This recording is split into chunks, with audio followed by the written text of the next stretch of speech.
घर का माहौल हमेशा की तरह नहीं था। हवाओं में भी जैसे बेचैनी थी। सरू के कदमों की आहट भी अब इस घर में अलग सी लगने लगी थी। उसकी आंखों में एक डर था, एक दर्द था, और सबसे बड़ी बात, एक अनकही सच्चाई जिससे सभी नजरें चुराना चाह रहे थे। लेकिन आज वह दिन नहीं था जब इस सच्चाई को दबाया जा सके। आज हर सच सामने आने वाला था। तारा सोफे पर बैठी थी, होंठ सख्त, आंखों में गुस्सा और दिल में एक कड़वाहट। सरू को देखते ही उसके चेहरे पर नापसंदगी साफ झलकती थी। उसके लिए सरू सिर्फ एक मुसीबत थी, एक ऐसा नाम जिसे सुनकर ही उसकी नसें तनाव से खिंच जाती थीं। उधर गौरी, जो हमेशा शांति की तलाश में रहती थी, आज अपने ही घर में शांति के लिए जंग लड़ने वाली थी। उसने सरू की कहानी, उसका संघर्ष, उसकी मजबूरी सब देखा था। वो जानती थी कि सरू को इस वक्त घर की, परिवार की और सबसे ज्यादा तारा की जरूरत है। तारा, मुझे तुमसे बात करनी है, गौरी शांत लेकिन दृढ़ आवाज में बोली। तारा ने बिना ऊपर देखे कहा, कुछ कहने की जरूरत नहीं गौरी, मैंने अपना फैसला पहले ही सुना दिया है। इस घर में सरू के लिए कोई जगह नहीं है। सरू ने सिर झुका लिया, आंसू आंखों में तैरने लगे, लेकिन उसने खुद को संभाले रखा। वह कमजोर नहीं दिखना चाहती थी, वह किसी बोझ की तरह महसूस नहीं करना चाहती थी। उसका हर कदम, हर सांस चीख रही थी, मैं सिर्फ एक मौका चाहती हूं। गौरी तारा के पास आई। उसके चेहरे पर हमेशा वाली मुस्कान आज गायब थी। उसने कहा, तारा, कभी हालात समझने की कोशिश भी किया करो। सरू ने क्या गलत किया है? किस बात की सजा उसे दी जा रही है? उसने सिर्फ यह चाहा है कि उसे एक परिवार मिले, एक अपनापन मिले। तारा खड़ी हो गई। उसके शब्द तलवार की तरह निकले। और तुम्हें लगता है कि मैं उसे अपनाऊं? क्यों? सिर्फ इसलिए कि वो मासूम बनने का नाटक कर रही है? मुझे उसका वो मासूम चेहरा अच्छी तरह पता है। सरू का दिल चीर गया। उसने खुद को समझाया, मुझे लड़ना होगा, खुद के लिए। तभी वेद अंदर आया। वह हमेशा से संतुलन बनाने की कोशिश करता था, लेकिन आज हालात कुछ और थे।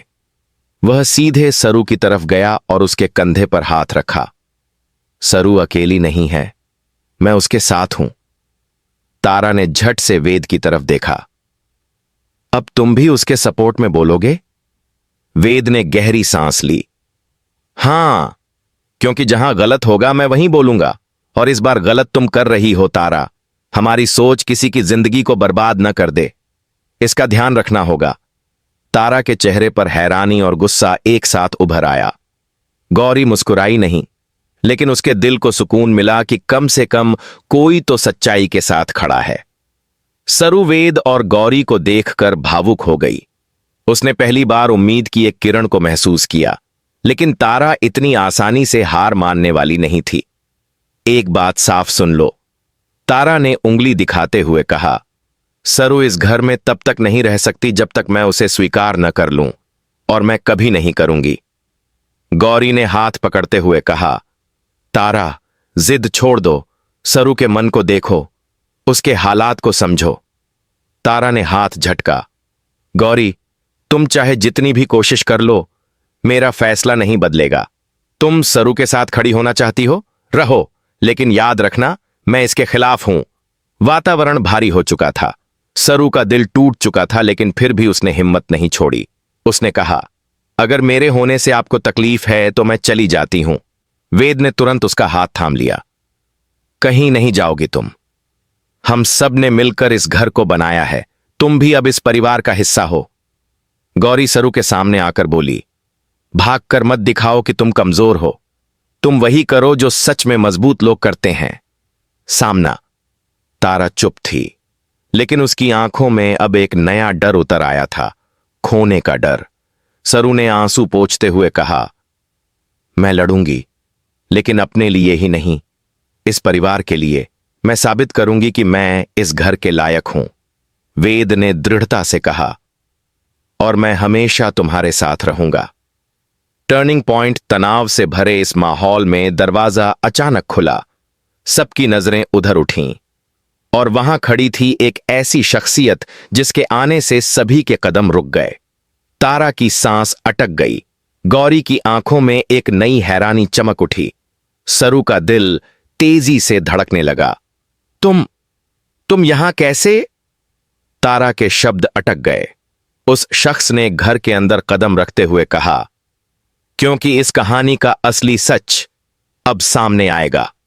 और बस इसी एक लाइन के साथ पूरे घर में खामोशी जम गई। दरवाजे पर खड़ा वह व्यक्ति धीरे धीरे आगे बढ़ा। सबकी निगाहें उसी पर टिकी हुई थीं। कदम कदम पर जैसे कमरा सिमटता जा रहा था।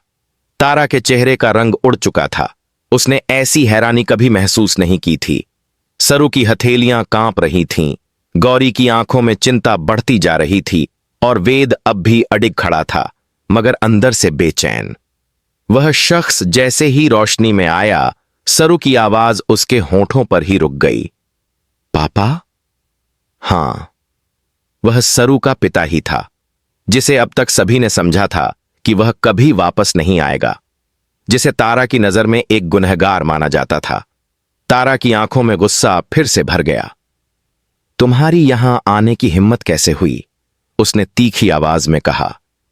सरू के पिता विवान ने गहरी सांस ली और कहा, क्योंकि सच्चाई को कभी देर लगती है, पर वह आती जरूर है। और आज मैं वही सच्चाई लेकर आया हूं जो सरू की जिंदगी पूरी तरह बदल देगी। सरू की आंखों में भावनाओं का सैलाब। पापा, आपने मुझे इन हालात में अकेला क्यों छोड़ दिया? मैं अकेली लड़ी, अकेले सहा ये सब। विवान की आंखों में भी दर्द था। बेटी, मैं मजबूर था। अगर मैं सामने आ जाता तो शायद तुम तक ये सच कभी पहुंच ही नहीं पाता। तारा ने व्यंग्य से कहा। और कौन सा सच है जो सिर्फ आप जानते हैं? सरू की मासूमियत का ढोंग या फिर आपकी चतुर से पत्ते पंपारी? वेद आगे आया। चाचा, कौन सा सच? कृपया साफ साफ बताइए। सच्चाई की शुरुआत विवान ने फर्श पर रखे बैग से एक फाइल निकाली। उसके पन्ने जैसे पूरे परिवार की सांस रोक रहे थे। ये वो सबूत हैं जिनसे साबित होता है कि सरू हमेशा सही थी। जिस गलती के लिए तुम उसे दोषी मान रहे हो, वह दरअसल किसी और की चाल थी। तारा हंसी। और वो चाल किसकी? मेरी? हां, कहिए। विवान ने सीधे जवाब दिया। हां। कमरा अचानक शौक से भर गया। सरू ने अविश्वास में तारा की तरफ देखा। गौरी और वेद चुप रह गए। तारा की गर्दन तन गई। ये झूठ है, साबित कर सकते हो? विवान ने सीसीटीवी वीडियो चलाया। उसमें साफ दिख रहा था तारा ने ही वो सब किया था जिससे सरू पर आरोप लगे। तारा खुद सरू की बदनामी की वजह बनी थी। सरू पीछे हट गई। उसके आंसू छलक पड़े। दीदी, आपने ऐसा क्यों किया? मैंने तो हमेशा आपको अपनाने की कोशिश की। तारा चिल्लाई। क्योंकि मुझे डर था। डर कि तुम इस घर में मेरी जगह ले लोगी, डर कि तुम सबका प्यार छीन लोगी। तारा का दर्द अब उबल चुका था। तुम्हारी हर मुस्कान मुझे ताना लगती थी।